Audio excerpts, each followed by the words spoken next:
clase, chicos, ya estoy grabando. Ya, entonces vamos a ver, en esto en material docente, es el que nos manda ahora. En lecturas didácticas tenemos Currículo Escolar de Chile, Génesis, Implementación y Desarrollo, que es un referente teórico, y Fundamentos del Ajuste Curricular en el sector de lenguaje y comunicación, que sería también un referente teórico. ¿Ya? ¿Se acuerdan que el currículo escolar en Chile fue el primer artículo que leímos y que discutimos en clase? ¿Ya? Aspectos que puedan sacar de él, cosas que estén de acuerdo, en desacuerdo. Si no se acuerdan, pueden mirar la clase, que también la discutimos. ¿Ya? Recuerden que todas las clases están accesibles, pueden hacer un barrido de eso. Serían como los referentes. ¿Ya? No hay otro referente. Así que no te preocupes, Gonzalo. ¿Ya? Porque también los referentes van acorde a lo que yo estoy hablando. ¿Ya? O sea, si no hay obligación citarlos si no los voy a usar. ¿Me entiendes? Vamos a hacer esa salvedad por esta vez en este trabajo. Profe, Dime, a Sergio. mí se me ocurrió como una idea que refería como al texto de otro ramo. Ya, ningún problema. Ah, ya. Ningún Lo problema. O puse así sea, como bla, bla, bla, y después sí, fue no hay como, ningún problema. ¿podría hacer esto? Si Ya. ustedes tienen cómo avalar lo que están hablando, ¿ya? Y no es algo que hemos visto en el curso, no pasa nada, no hay problema. Lo importante es que pongan la referencia propiamente tal, así yo también la conozco. ¿Mm? Así que no se preocupen. No se preocupen porque en ese sentido yo tengo harta flexibilidad. Eso sí, que a mí me gusta que profundicen lo que hablen, no me gusta que solamente lo cuenten, como una especie de narración. Encuentro que eso es muy, no profundiza, no dice mucho. Ya generalmente yo en mi experiencia con los trabajos aquí en estos cursos, es que generalmente bueno, yo no pongo malas notas, ya partía. Tienen que ser trabajos muy pobres para yo poner mal, no me ha tocado. Entonces, claro, cuando empiezan como a contar y a contar y a contar y a contar y no hay ninguna profundización, ahí ya como que yo digo, aquí falta".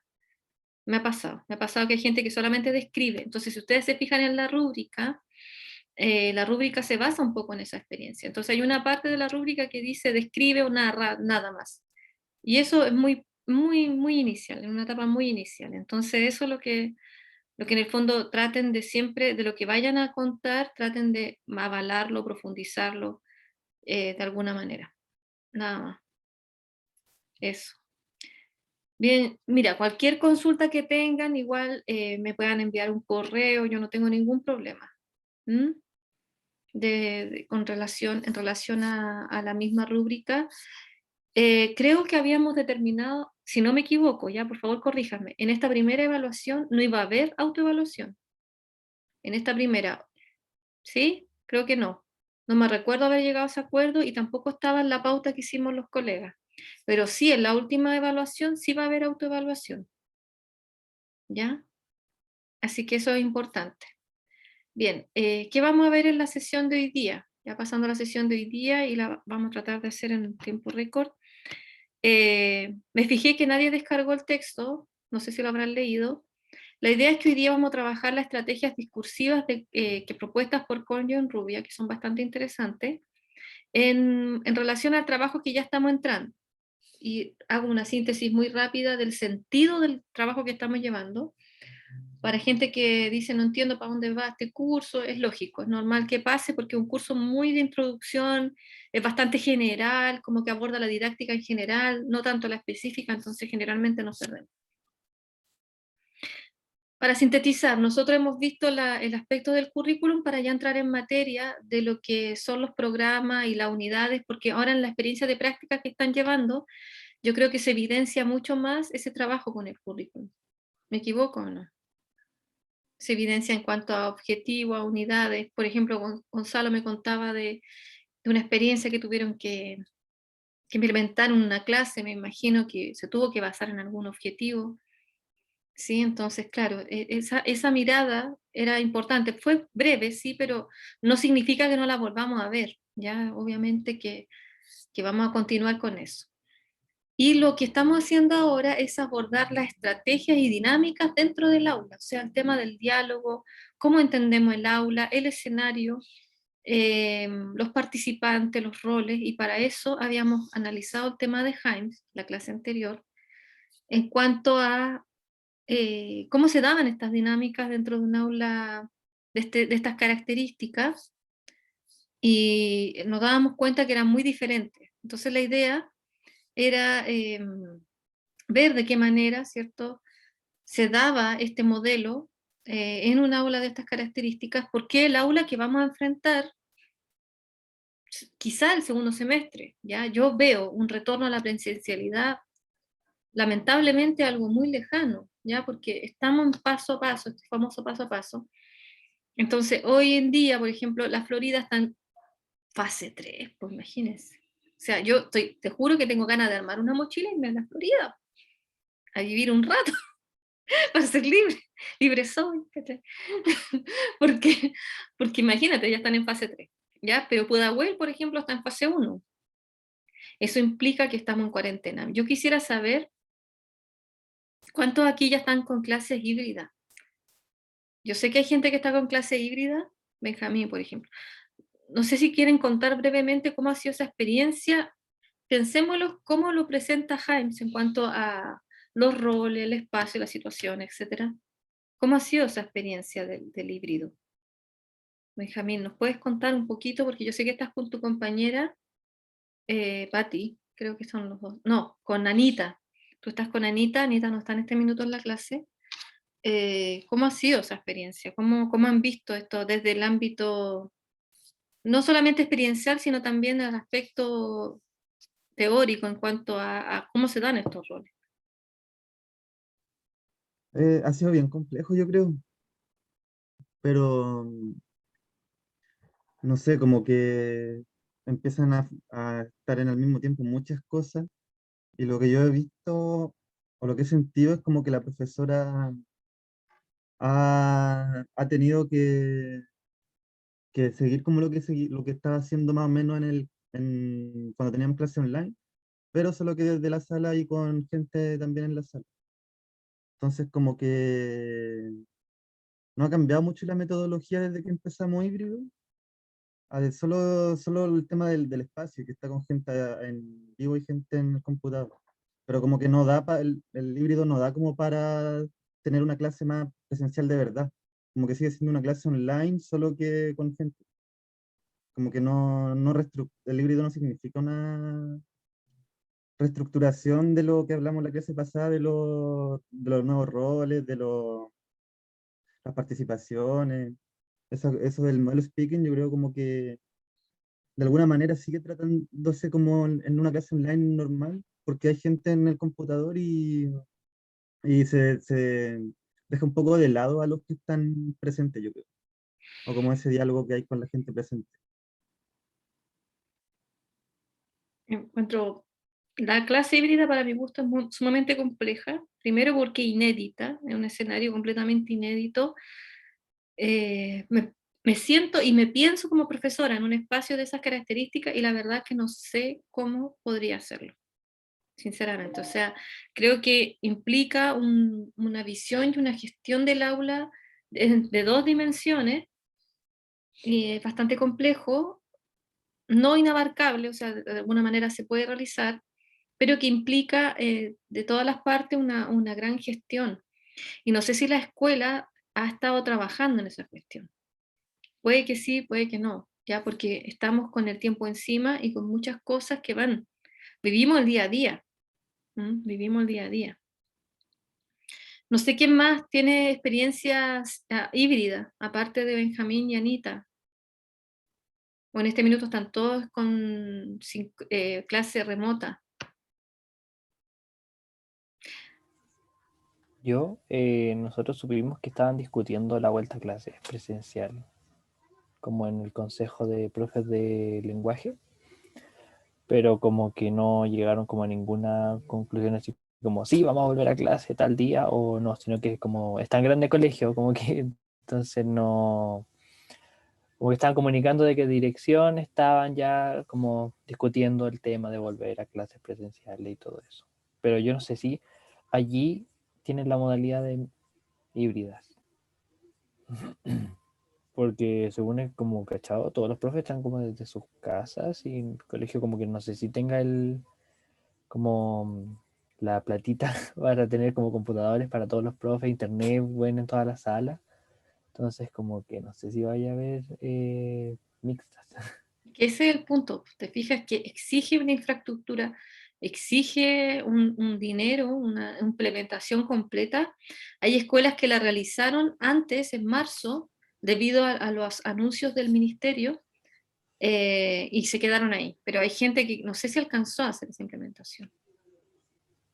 Lo que sí dijeron que creo que tercer y cuarto medio volvían sí o sí, porque como es técnico, como que sí o sí tienen que volver a esa parte como de los talleres que les llaman. Los talleres, claro, el manejo Sí, con herramientas, etcétera.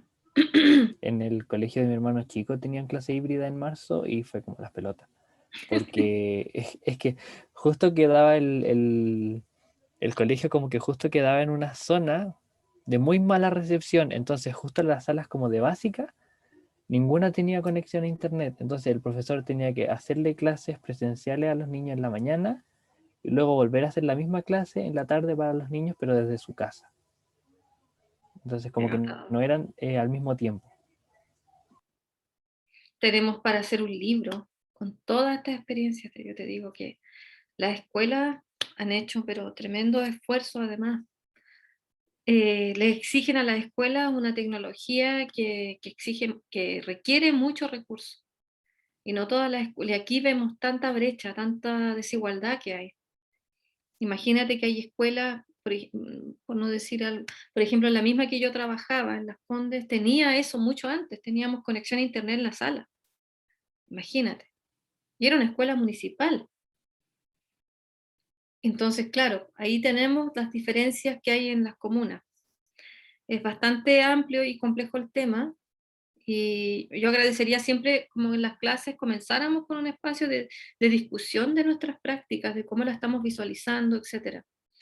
En relación al contenido que vamos a ver hoy, se vincula en parte con lo de Himes, y quizás vamos a tener que dar una vuelta a eso de Himes nuevamente, ya porque creo que lo hemos visto en forma muy somera, ya, pero hoy día la invitación es, a partir de esta forma de ver el aula como un escenario, ver las estrategias que comúnmente están dentro del aula, pero además una estrategia, tomar conciencia de aquella estrategia en cuanto al aprendizaje, en cuanto a cómo podemos lograr el aprendizaje dentro del aula, eh, a través del trabajo, del diálogo y de la forma de estructurar los contenidos con los y las estudiantes. Entonces, yo primero quiero preguntar si hay alguien que pudo leer ese texto de Coño y Rubia. Yo sé que tuvieron una semana bastante complicada, así que si no lo pudieron leer, no pasa nada, pero sí sería bueno que en algún minuto lo volvieran a retomar porque les va a ayudar mucho a lo que va a ser su práctica del segundo semestre, ya que es una práctica ya de implementación, en donde van a requerir seguramente una interacción, ¿ya? Entre los estudiantes. Entonces, según lo que veo, nadie pudo leerlo. Yo me fijé que nadie lo pudo descargar, o sea, nadie lo descargó. Entonces, me dio esa impresión y yo dije, no, pero igual yo lo tengo que ver porque es mi clase. Entonces, lo tengo que ver. Entonces, les voy a contar un poquito de qué se trata este texto, ¿ya? En general, ¿cierto? Habla de cómo en el fondo crear un conocimiento entre todos y todas. Y en esto después me gustaría saber cómo ha sido la experiencia, cómo la han visto esta experiencia dentro del aula remota, ¿ya? Porque habla de ciertas estrategias en niveles, ¿ya? Con León Rubia. Hablan de partida, plantean el tema del constructivismo, ¿ya? Recordemos, del socioconstructivismo. No sé si recuerdan ese concepto, si lo conocen, eh, si lo han visto, si lo han leído. Ese es un punto primero. Vygotsky. Sí, está en un texto que nos pasó la profe sobre los modelos pedagógicos, que era una rama del modelo constructivista, pero que estaba más relacionado con una mirada real del conocimiento, como vincular todas las tareas que se desarrollaban dentro del aula a las realidades de las personas, como buscar soluciones colaborativas para problemas reales. Justamente, justamente, ¿ya? Cuando hablamos de la zona de desarrollo próximo, hablamos de aquello, ¿cierto? Por ejemplo, está el conocimiento que tiene el profesor, ¿cierto? Y está el conocimiento que tiene el estudiante, pero tiene que haber un medio facilitador para que ese conocimiento que tiene el profesor pueda, de alguna manera, generar cierto nuevo conocimiento a partir de lo que puedo aprender con los otros, ¿ya? Entonces, claro, cuando hablamos de la zona de desarrollo próximo, hablamos en el fondo de aquel contenido o de aquel concepto que se me hace fácil de entender porque lo puedo vincular con mis propios conocimientos, ¿ya? Y porque además los demás me ayudan a comprenderlo a través de conversaciones, a través de discusiones, a través de lecturas compartidas, etcétera, ¿ya? Entonces, a partir de ese concepto, que sería el tema del socioconstructivismo, ¿ya? Que hablamos tal como decía el compañero Sebastián, el tema de cómo creamos conocimiento colaborativo entre todos, de qué manera podemos establecer diálogos en el que los estudiantes puedan ser agentes, ¿ya? Uno de los propósitos que dice del aprendizaje es que los estudiantes puedan ser agentes y responsables últimos de la construcción del conocimiento, ¿ya? Y esto último no puede desligarse de lo que pasa dentro de una sala de clase. Entonces aquí va mi primera pregunta, o sea, en el aula remota, ¿cómo se maneja el lenguaje? ¿De qué manera, cierto, se puede dar un espacio para el socioconstructivismo? Si es posible o no es posible. ¿Cómo lo ven ustedes? ¿Cómo lo han podido visualizar?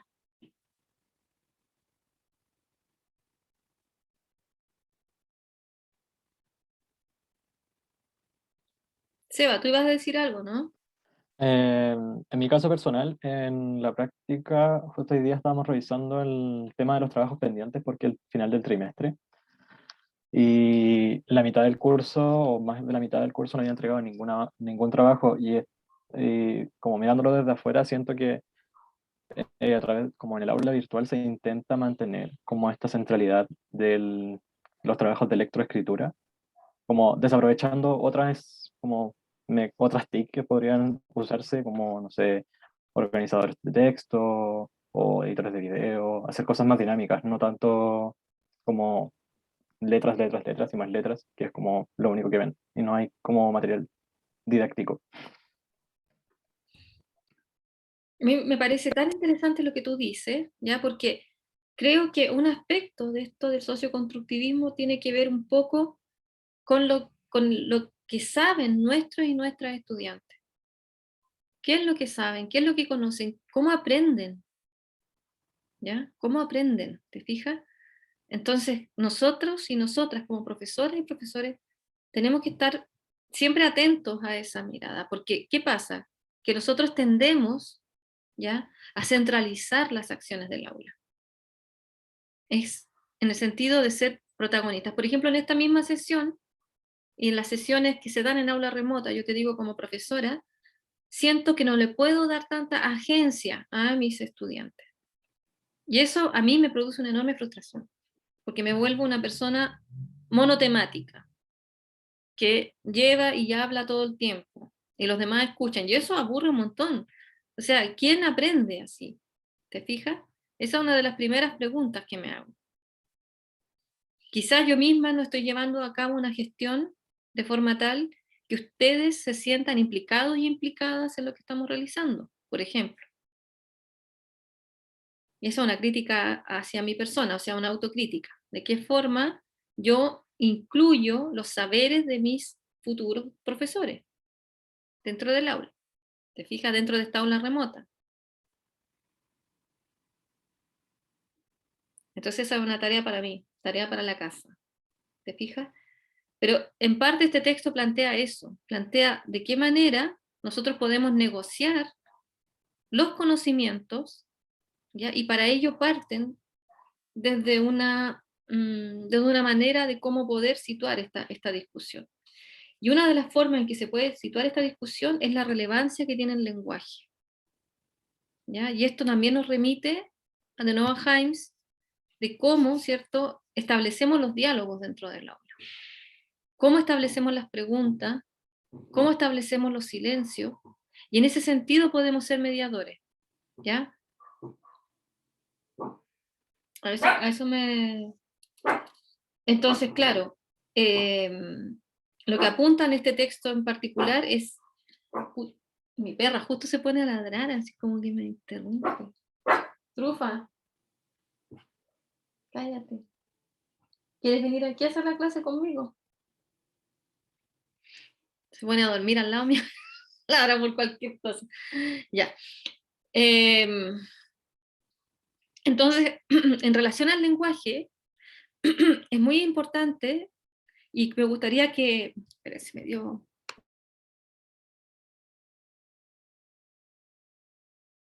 Me atoré. Que se fijaran en cómo el lenguaje se utiliza para poder construir un conocimiento, si se utiliza para eso o no. Hoy me dio mucha tos. Profe, estaba pensando, ¿está bien? Sí, estoy bien. Me suele pasar. La vi como llorando, Es como, que me da picazón. como Me que cayó una emociona, molotov en la me cabeza. emociona la clase. El otro día con la Pati nos fijamos en clase que los chiquillos no estaban entregando las guías, porque les habían dicho que las guías con fecha límite tenían nota y las que no tenían fecha límite no tenían nota. Entonces ellos no habían entregado ninguna guía sin fecha límite. Pero la profe como dicho en la clase que ella no le iba a poner fecha límite, porque si ponía la fecha límite después no iba a poder recibir los trabajos, le iba a poner un 1 y no sé qué cosa. Entonces como que nosotros sentimos que esto de construir este conocimiento como colaborativamente con los alumnos, es como muy complicado hacerlo en esta forma online, siendo que los niños como que están funcionando probablemente desde antes en favor de la evaluación, de la nota simplemente. Entonces como que ahora uno necesita como que haya una mayor agentividad de por sí en esta modalidad, pero ellos están solo funcionando a partir de la nota, no están funcionando a partir de querer conocer o a partir de adquirir conocimientos. Entonces como que me complica mucho pensar cómo se podría aplicar este socioconstructivismo al hoy o al ayer también, como al prepandemia, si la gente está funcionando en favor de la nota, como yo aprendo para sacarme una buena nota y de ahí filo con todo lo que aprendí. Sí, tiene que ver con los procesos de maduración, tiene que ver con los procesos con una cultura además de la escuela, una cultura centrada mucho en la calificación. Eh, por lo tanto, claro, cuesta muchísimo, pero ay, no puedo hablar con mucho picazón. No tengo mi Debería vaso de tomar agua. agüita, no sé. Yo soy más pava, no me traje mi agua. Pero lo que pasa es que yo lo que pienso es que tenemos que tener una conciencia como profesores de las cosas que se pueden hacer, tener conciencia de lo que se debe hacer, y a partir de eso buscar parámetros en común. Yo creo que esa es la primera claridad que tenemos que tener. En mi caso personal, en mi experiencia de aula como profesora, hay cosas que logré sin nota, ¿ya? Pero eso significó un trabajo de motivación enorme, ya que se puede lograr, pero es complicado. Una de las cosas, por ejemplo, que le encantaban a mi estudiante eran los seminarios socráticos, por ejemplo.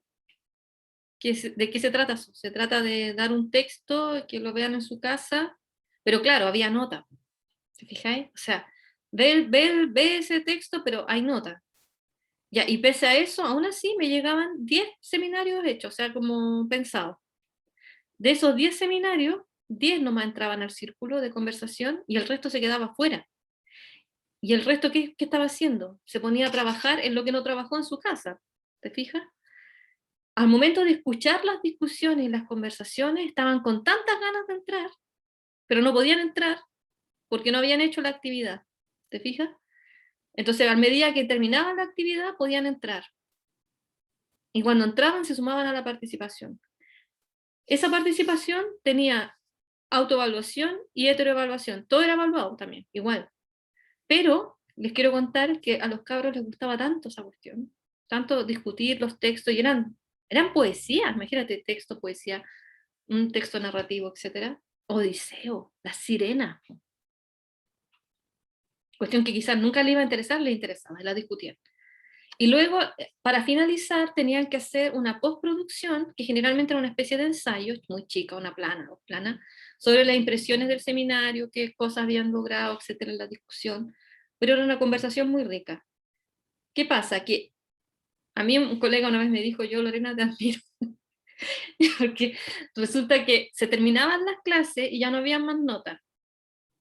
¿Y qué pasa? Que es un periodo como vacío, que yo creo que en sus memorias como estudiantes las deben tener, que es cuando veamos videos, veamos películas, y pasan todos los días viendo películas, etcétera, y los profes sacando notas y promedios como locos, y ustedes puro mirando películas, y uno decía, mamá, no quiero ir a la clase porque veo puras películas. Ya, en ese periodo, nosotros hacíamos seminarios socráticos. No había notas, porque era para matar el tiempo en el fondo, y tenía gente en la sala haciendo el seminario socrático. Entonces, ¿qué pasa? Que cuando pasaba el colega y miraba por la ventana detrás de la puerta, no sé, y veía que yo estaba en un círculo con estudiantes conversando y discutiendo sobre un texto literario, es que no lo podía creer. ¿Te fijas? Entonces decía, Lorena, ¿cómo lográis eso? ¿Qué les gusta? ¿Te fijas? Y no había nota. Entonces, quizás lo que hay que hacer es despertar eso, es despertar en los estudiantes eso. ¿Te fijas? No es algo imposible, pero hay contextos y contextos. ¿Ya? Yo tenía de todo. Eso es lo que me gustaba de mi escuela. Yo tenía cabros de la Colón Oriente, yo tenía cabros de Vitacura, tenía chiquillos de buena posición y chiquillos que no tenían cómo parar la olla. Tenía de todo. ¿Te fijas? Pero el punto es que, claro, tratábamos de todos darle una formación que ellos pudieran ser profesionales. Lo mío no era técnico, era profesional, era humanista científico. Entonces, hay una disposición, pero claro, después de cuando ellos ya ven la estrategia y que les gusta. Entonces, una opción, lamentablemente estamos dispuestos por la nota. Entonces, a lo que voy es lo siguiente, que claro, hay unas reglas que están y que lamentablemente nosotros llegamos y no las podemos cambiar de un día para otro. ¿Ya? Y ustedes se deben haber dado cuenta en sus observaciones cómo son las dinámicas de la escuela, pese a la clase remota. Pero eso no significa que no puedan haber cambios, ¿ya? Siempre pueden haber cambios, pero depende de un trabajo que nosotros hagamos con los escolares y los estudiantes. Y por eso esta conversación que estamos llevando igual es importante, que me pica el ojo, disculpen, pese a que se vea imposible, ¿ya?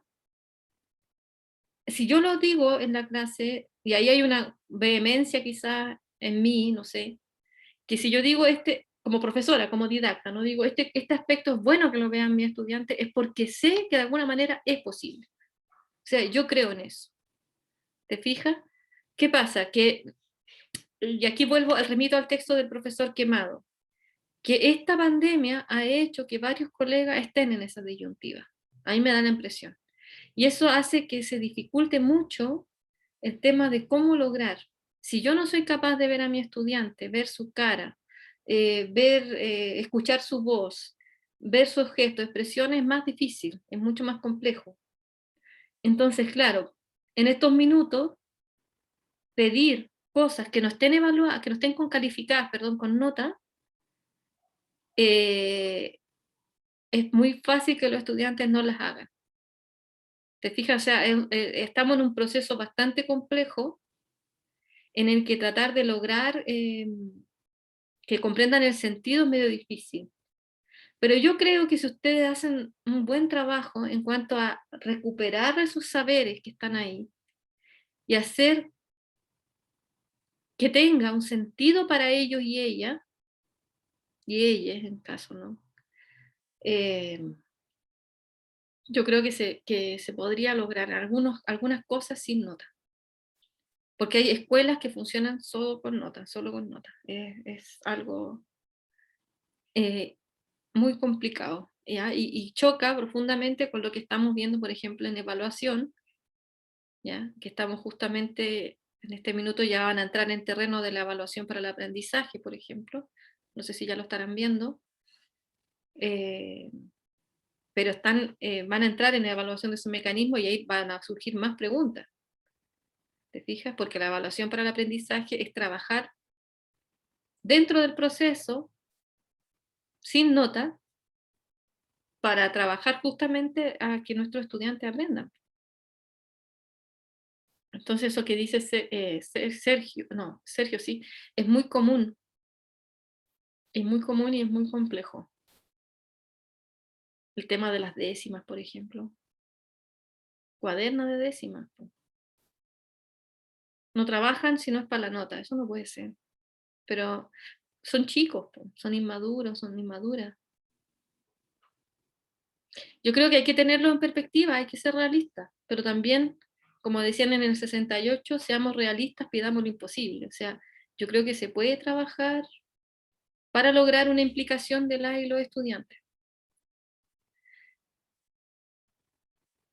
No sé si hay alguna otra observación, porque a mí me gustaría pasar a una presentación que de alguna manera explica los niveles que proponen Collion Rubia. ¿Ya? Gonzalo, ¿todavía has levantado la mano? ¿No? Ah, ya, perdón.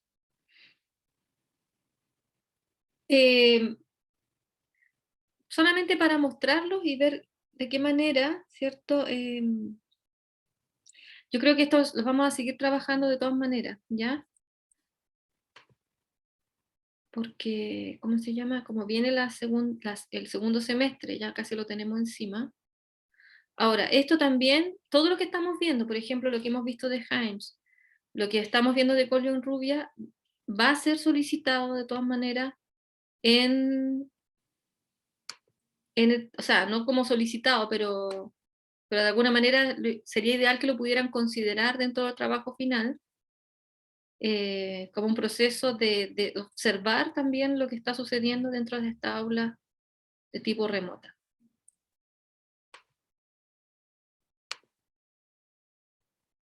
Bien, entonces, como habíamos señalado,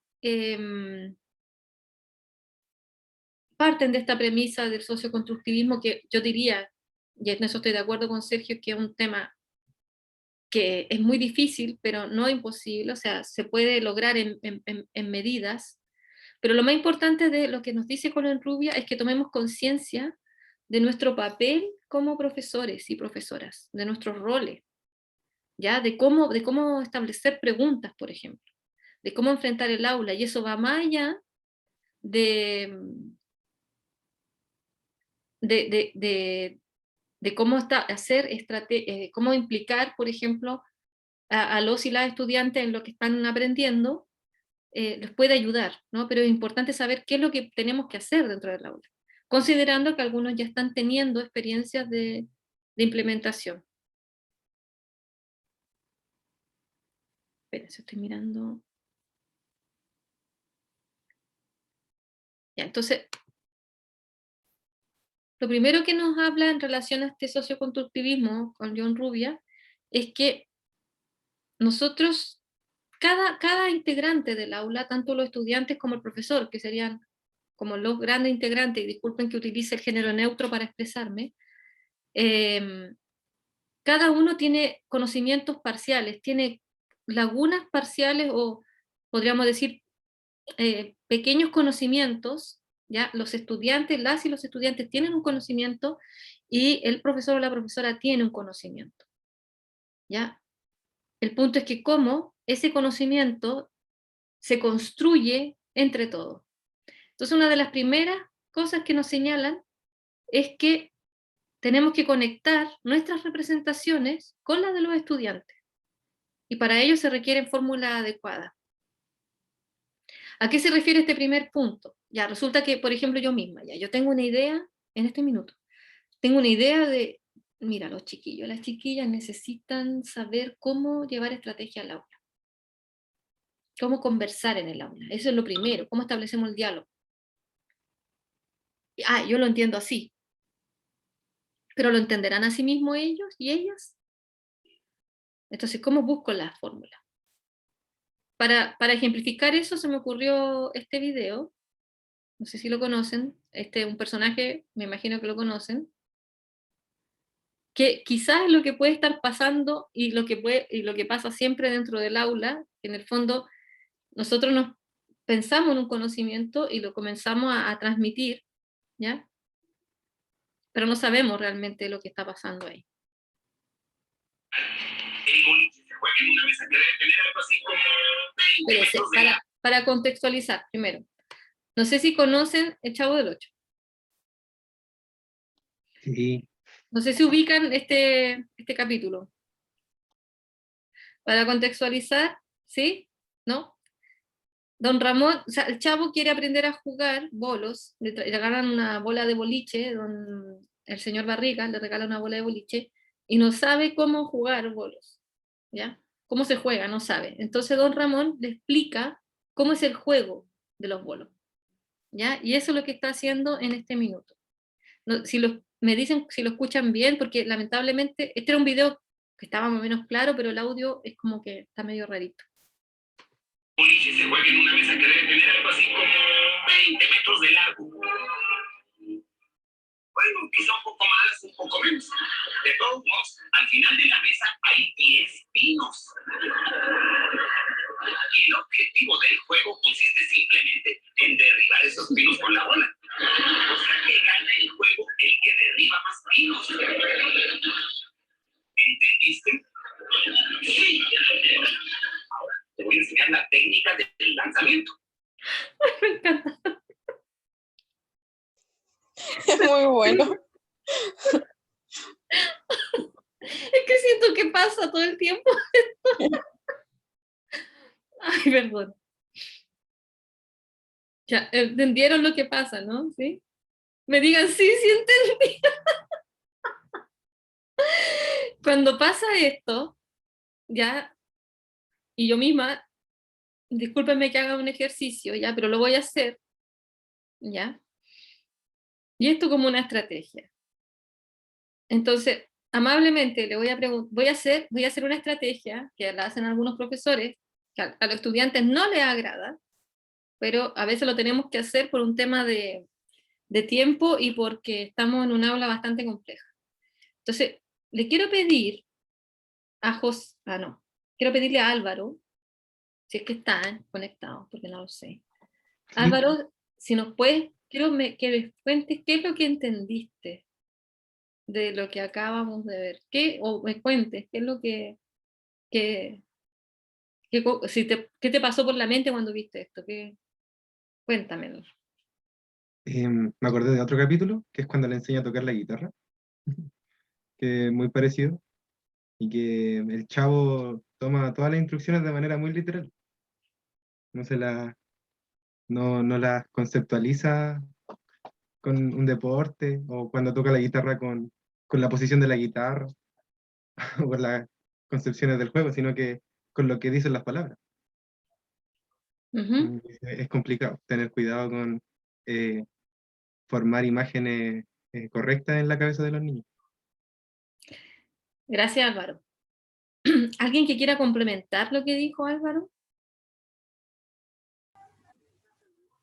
Hay una pérdida del referente. Hoy, perdón. Javi, si te estuvo.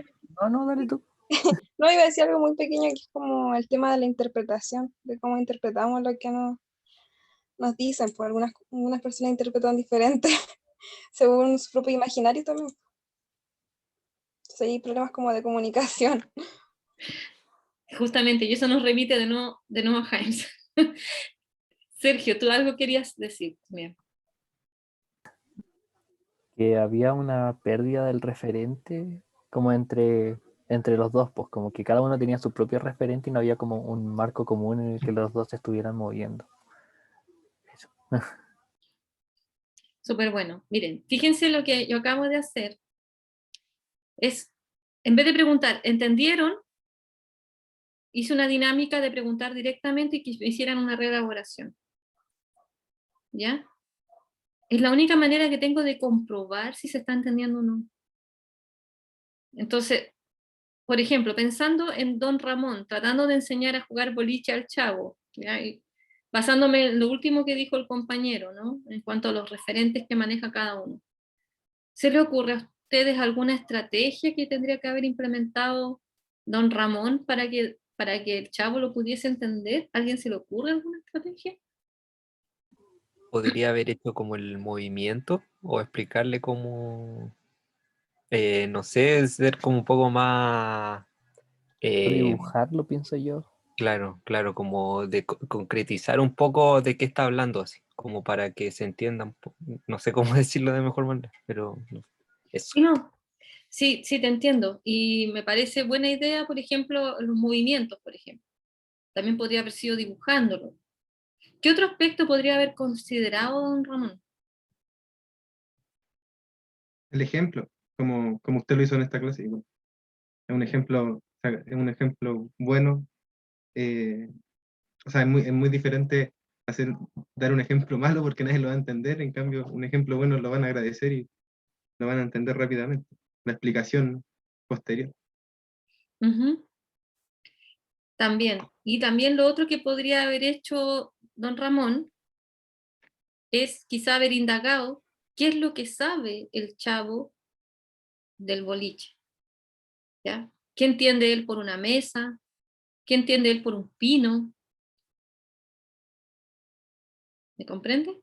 O sea, aquí, cuando hablamos de conectar las representaciones con la fórmula adecuada, habla en el fondo que como cada persona tiene un nivel de conocimiento y también un nivel cognitivo en cuanto a su madurez, etcétera, el mundo se construye a partir de las palabras también, o sea, a partir del conocimiento, bueno, del acceso que hemos tenido también a la cultura, ¿te fijas? O sea, hay varios elementos que están ahí en juego. Y la idea siempre es enriquecer eso. Álvaro, estás levantando la mano. Así que me acordé en una práctica que la profesora, la materia que tenían que pasar era la diferencia entre publicidad y propaganda. Mm. Y lo que hizo la profesora fue no explicar al tiro lo que era la publicidad y la propaganda en el principio de la clase, sino que ir dando ejemplos y hablando sobre los ejemplos. Al final de la clase, súper al final de hecho, dio la definición de publicidad y propaganda, que yo lo encontré súper inteligente también. Justamente, ¿te fijas? O sea, hay cosas que los profesores pueden hacer intuitivamente. Hay cosas que los y las profesoras pueden hacer por conocimiento, etcétera, de lo que mismo que le ha dado la experiencia, pero es muy diferente cuando ese conocimiento lo podemos tener dentro de una formación inicial, que es lo que estamos tratando de hacer ahora. ¿Sabes? Por ejemplo, ver cómo, por ejemplo, ya sabemos que tenemos que tener cuidado, por ejemplo, con los conceptos que utilizamos, que tenemos que indagar, ¿cierto?, con el conocimiento que puedan tener nuestras y nuestros estudiantes. Y es lo que dice acá. Por ejemplo, dice construcción de sistemas de significado. El habla de la profesora y el habla de los estudiantes, ¿no? O sea, también, ¿qué es lo que, cómo se expresan ellos? No es que yo me vaya a expresar como ellos, ¿no? Pero igual lo tengo que tener como un marco de referencia. El conocimiento que tienen ellos del lenguaje. Por ejemplo, tomando el caso que decía Álvaro ahora sí, que en el fondo, ¿cierto? No podemos dar una definición inmediatamente, porque primero tengo que indagar el terreno en el que va a ir esa definición. ¿Te fijas? Y para ello, ¿qué hago? Me baso en los conocimientos y saberes que puedan tener mis estudiantes en relación a lo que yo quiero explicar. Y eso también me va dando pistas. Dentro del ámbito de la evaluación, por ejemplo, la profesora utilizó indicadores de evaluación. Ya, eso quiere decir que se empezó a dar cuenta cuántos sabían y cuántos no, para poder decir en el fondo la definición. En eso, aplicado a lo que nos señala Collion-Rubia, habla, por ejemplo, del marco social de referencia que nos dice, estamos en un espacio que es diferente, que es el aula. ¿Ya? Y sobre esa aula vamos a tratar de construir algo. También hay un marco específico de referencia, que es cómo nos relacionamos con los nuevos contenidos. Y aquí me gustaría, no sé, a lo mejor adelantarme un poquito, pero un marco que son de las alfabetizaciones múltiples, habla de cómo nosotros accedemos al conocimiento dentro del aula. Y podemos hacerlo desde lo conocido, o sea, desde lo que nuestros y nuestras estudiantes conocen, o desde lo nuevo, de algo que pueden conocer relativamente o muy poco y que les produce y que les da nuevas pistas. En el caso del Chavo, ¿sí? Si nos damos cuenta, El boliche se juega en una mesa que debe tener algo así como 20 metros de largo. Bueno, quizá un poco los marcos de referencia que tiene el Chavo son muy distintos a los marcos de referencia de Don Ramón. ¿Te fijas? más, un poco menos. De todos modos, al final de la mesa hay 10 pinos.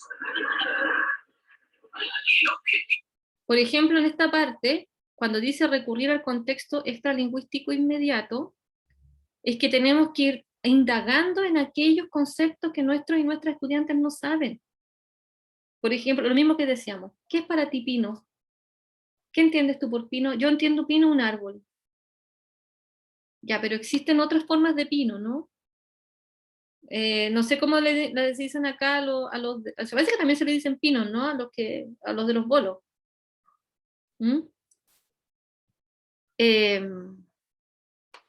el juego consiste simplemente en derribar esos pinos con la bola. O sea que gana el juego el que derriba más pinos. ¿Entendiste? Sí. Esa parte me encanta. ¿Entendiste? Sí. Yo siento que siempre pasa eso. ¿Entendiste? Sí. Yo no dice ya, ¿entendieron? ¿Pero entendieron? ¿Entendieron lo que yo quise explicar? Ese punto es muy importante de lo que nos habla Collion-Rubia. Lamentablemente son las 3:33, ya, así que vamos a ver un nivel de las estrategias discursivas y yo creo que las vamos a volver a retomar en la próxima sesión, invitándoles a leer el texto, ¿ya? No se pierdan ese texto, por favor. ¿Ya? En el primer nivel, para poder entablar, ¿cierto? Porque en el fondo habla de esta, a ver, para sintetizar, habla de estas parcelas de conocimiento, ¿no? El estudiante tiene unos conocimientos, el profesor tiene unos conocimientos, y lo más bonito, por decirlo de alguna manera, es que esos conocimientos van creciendo, ¿ya? En la medida en que se van incorporando nuevas estrategias, ya sea incorporando vocabulario nuevo, ya sea incorporando el mundo de los y las estudiantes, porque es muy rico.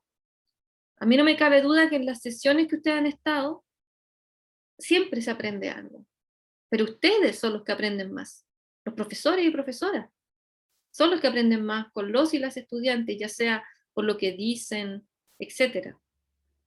¿Te fijas? Entonces va creciendo esto y la idea es ir buscando estrategias que vayan acrecentando este conocimiento. Por ejemplo, no sé, si alguien aquí me dijera en relación a la motivación, lo mismo que había señalado, no sé, ¿quién había, discúlpenme, pero no me puedo recordar quién había dicho, creo que Sergio, ¿no? Que si podía citar a otros autores. Ya, pues. Ahí tenemos un marco de referencia, supongamos ya este marco, el Collion-Rubia famoso, ya, los dos autores. Pero resulta que Sergio habla de la experiencia de este otro autor. Y vamos incrementando el conocimiento, ¿te fijas? Y yo como profesora doy el espacio para que ese conocimiento se dé, tomarlo como una oportunidad de aprendizaje. Y eso habla de la atención que tenemos que tener como profesor y profesora. Entonces, en la primera dimensión, habla de un carácter motivacional, afectivo y relacional, y va a depender de cómo nosotras y nosotros nos posicionemos. O sea, de qué manera establecemos el diálogo en el aula, de qué manera implicamos a los y las estudiantes al concepto que nosotros queremos implicarlo, porque los estudiantes, los y las estudiantes no están ni ahí. ¿Me comprenden? No somos nosotros los que hacemos que se vean interesados en eso. ¿Ya? Y esto me recuerda un poquito, este es un texto que les recomiendo, de Massimo Recalcati, ¿no? Cuando habla de la hora de clase, por una erótica de la enseñanza, nosotros despertar ese deseo. ¿Ya? Y ahí está el gran problema. ¿Cómo despertamos ese deseo? Y quizás digo el gran problema porque los y las estudiantes están pensando en la nota, no en ese deseo, no en ese deseo de saber más, en ese deseo de qué pasa. Y ahí es donde está una parte de nuestra tarea. ¿Te fijas? Voy a buscar una cita que tengo muchas marcas. Imagínate. Entonces, aquí hay justo una parte que dice, sin deseo de saber, no hay posibilidad de aprendizaje. Subjetivado del saber. Sin transferencia, arrebato, erotización, no se da la posibilidad alguna de un saber conectado con la vida, capaz de abrir puertas, ventanas, mundos. Para que haya deseo de saber es necesario un contagio, un encuentro con un testimonio de ese deseo. ¿Te fijas? O sea, es una invitación a siempre tratar de llevar al aula igual las cosas que nos apasionan como profesor o profesora. Yo creo que eso despierta y motiva a nuestro y nuestra estudiante. Uso de metaenunciado, informa lo que va a pasar o suceder. Yo creo que esto les va a servir, y con esto voy a ir terminando porque los noto un poco cansados y como inquietos, como para ir proyectando el tema de las clases, irse fijando lo que hace el profesor y la profesora. ¿Cómo utiliza un carácter motivacional, afectivo o relacional? ¿Cómo lo hace?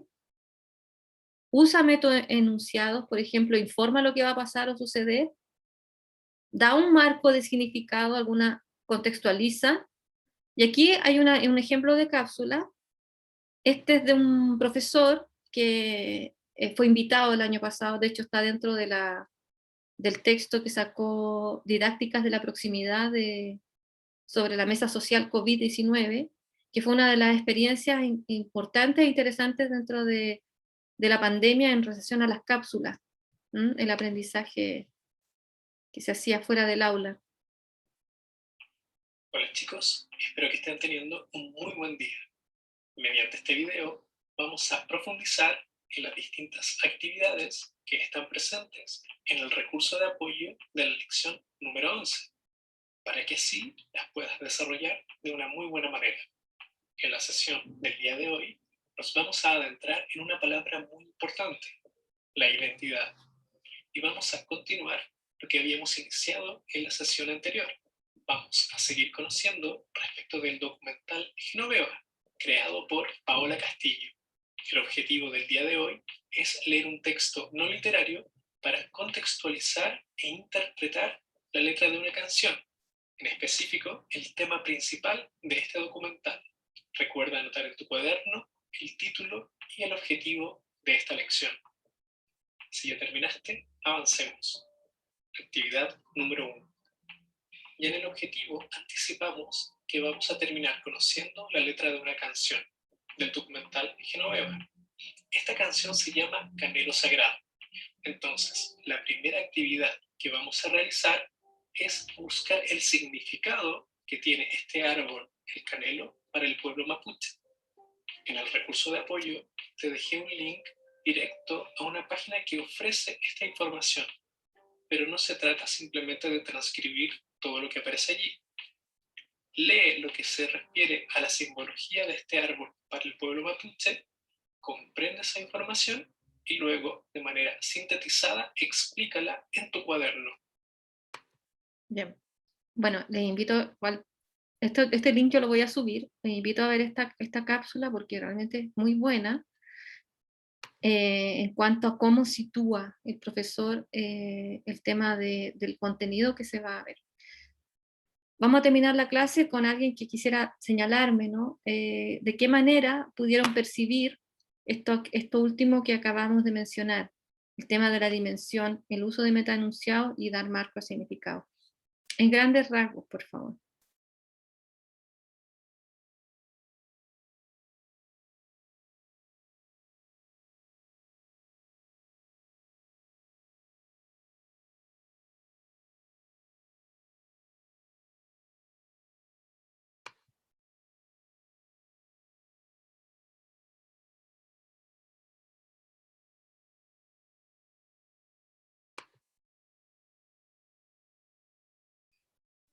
Creo que le Me está parece que costando. son... Sí, dale, ¿quién está hablando?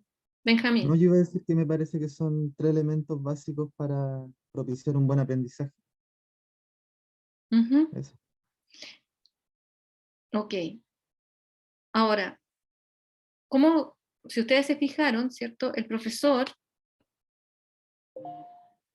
vamos a ir reproduciendo rápido porque no quiero quitar más tiempo. Hola chicos, espero que estén teniendo un muy buen día.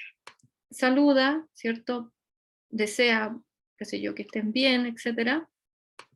Mediante este video vamos a profundizar en las distintas actividades que están presentes en el recurso de apoyo del... Entonces, el profesor explica, ¿no?, de qué más o menos se va a tratar la clase, o sea, da un marco de significado todo el tiempo, ¿ya? Quizás la dimensión de carácter motivacional, afectiva y relacional no está tan fuerte, ¿no? Porque es difícil en un contexto como este, además que él está haciendo su clase vía remota.